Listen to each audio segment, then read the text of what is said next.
ನಮಸ್ಕಾರ. ಇದೊಂದು 7.5 ಎಕರೆ ಲ್ಯಾಂಡು. ಇದೇನು ಕಾಣ್ತಾ ಇದೆ, ಫುಲ್ಲು ಕಾರ್ನರ್ ಪ್ರಾಪರ್ಟಿ.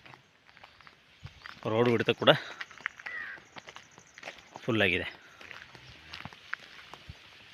7.5 ಎಕರೆ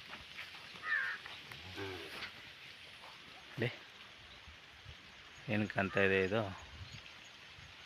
ಫೆನ್ಸಿಂಗ್ ಇದೆಯಲ್ಲ, ಫುಲ್ಲು ಅಗಲ ಜಾಸ್ತಿ ಇದೆ. ರೋಡ್ ಬಿಡ್ತು ಕೂಡ ತುಂಬಾ ಜಾಸ್ತಿ ಇದೆ. ಎಂಟೈರ್ ಲ್ಯಾಂಡ್ ರೋಡ್ಗೆ ಇದೆ.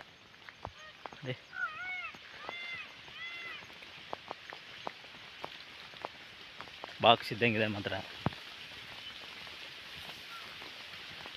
ಇದು NH ಇಂದ ಒಂದು 5 ಕಿಲೋಮೀಟ್ರ್ ಆಗುತ್ತೆ ಸ್ನೇಹಿತರೆ. ಕೆಂಪು ಭೂಮಿ.